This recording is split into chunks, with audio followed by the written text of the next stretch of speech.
I didn't break a bone until I was 93, not my hip, not my wrist, not even a fracture in my fingers. And when I finally did, when I slipped on wet stone carrying water, the doctor who saw the x-ray asked me a question I'll never forget. He said, "What did your parents feed you?" I'm 98 years old now. I've buried friends who were younger, stronger, louder than me. I've watched their bones betray them one by one.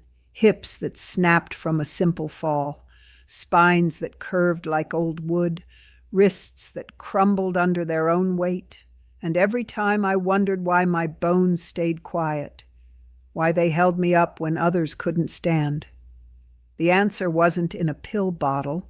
It wasn't in a calcium supplement or a vitamin D injection. It was in the ground, in roots we dug up every season. In plants we didn't call medicine because we didn't need to. They were just food. And food, when it's the right kind, doesn't just fill you, it builds you. I grew up in a village where the soil was older than the stories we told about it. My grandmother used to say the earth remembers everything. She meant it literally. She believed that what grew in the ground carried the strength of every generation that fed from it, and she taught me which roots to pull, which ones to boil, which ones to dry and save for winter.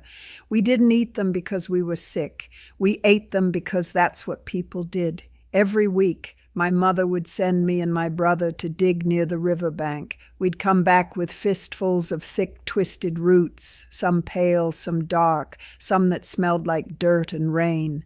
My mother would scrub them, chop them, boil them into soups, or grind them into pastes we spread on bread. We didn't question it, we just ate. There was one root we called the old man's cane.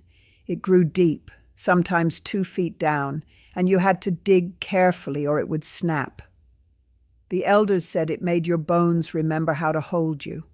I didn't understand that as a child, but I understand it now. That root, what science later named Dioscorea opposita, or Chinese yam, wasn't just starch. It carried something the body recognized, something that told your bones to stay dense, to keep pulling in what they needed, to resist the slow collapse that comes with age. We ate it boiled, mashed, sometimes roasted over fire until the skin turned black and the inside went soft and sweet. My grandmother would say, "Eat this and your legs won't forget how to walk." She was right. I'm still walking. Slowly, yes, but I'm walking. Then there was the root we called black fingers.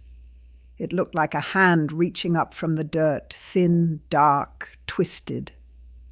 The taste was bitter, so we always cooked it with honey or mixed it into stews. My mother used it in winter when the cold made people's joints stiff and their backs ache. She'd boil it for hours until the water turned deep brown, almost black, and we'd drink it warm before bed. Years later, I learned it was Rehmannia glutinosa. Doctors today call it a bone tonic. They say it supports marrow production, helps the body rebuild what it loses with age. But we didn't have those words. We just knew that people who ate it regularly didn't shrink as fast, didn't bend as early, didn't break as easily. I've eaten it my whole life. Even now I keep a jar of dried slices in my kitchen. When my knees started aching a few years ago, nothing serious, just the kind of ache that reminds you you're old, I started drinking it again twice a week. The ache didn't vanish, but it stopped getting worse. And that, I think, is the real power of these roots. They don't perform miracles, they just stop the collapse. There was another one, thicker, heavier, pale yellow when you cut it open. We called it the bone builder. It grew in the hills, and only the strong diggers could pull it out without breaking it. My father used to bring it home in bundles, and my mother would slice it thin and dry it in the sun. We'd chew the dried pieces like candy. It tasted earthy, slightly sweet, and it made your mouth feel clean. That root was astragalus. Scientists now say it strengthens the immune system, supports collagen production, helps the body repair connective tissue. But we didn't care about collagen. We cared that our bones didn't creak, that our teeth stayed in, that our skin didn't tear like paper. I still chew it. Sometimes I boil it with chicken bones to make broth. The broth turns golden thick, and when you drink it, you feel it settling into you, not like a drug, like something returning home. When I was 70, I watched my neighbor break her hip. She was younger than me, maybe 65. She'd been taking calcium pills for years. Her doctor told her they were enough, but when she fell, her bone didn't just crack, it shattered like glass. I remember thinking, pills don't build bones, they fill gaps.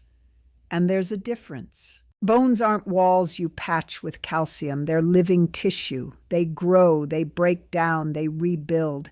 And they need more than one mineral. They need collagen. They need trace elements. They need the slow, steady input of nutrients that roots provide, nutrients that don't come in a capsule because no one thought to put them there. The roots we ate didn't just carry calcium. They carried silica, magnesium, manganese, zinc. They carried compounds that helped the body use what it absorbed. They worked slowly, quietly over decades, and because they worked slowly, the body never rejected them, never flushed them out, never treated them like an invader.